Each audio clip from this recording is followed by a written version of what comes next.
So you might be in a random situation where for some reason Nano Banana is just not working. Now this can happen for a couple of different reasons.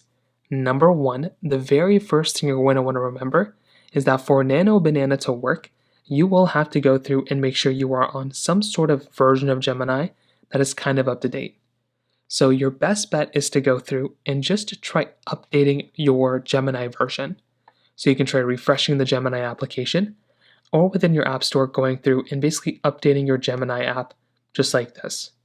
So your Android app, your Google Play Store, whatever you have, try finding your Google Gemini application like this, click on update and try updating the application. And that is another thing I recommend doing in that particular situation as well.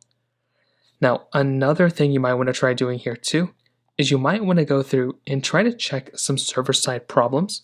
So sometimes if you're rocking like Nano Banana of some sort, you might want to try going through and try seeing if there's a lot of high demand within Nano Banana.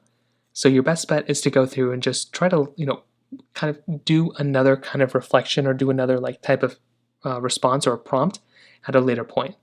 Sometimes you might just have to wait out a little bit of time. That could be another thing you might want to try thinking about as well.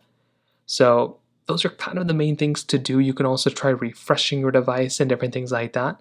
But those are kind of the main things to do in this particular situation. If you have any other thoughts or questions, please let me know in the comment section below.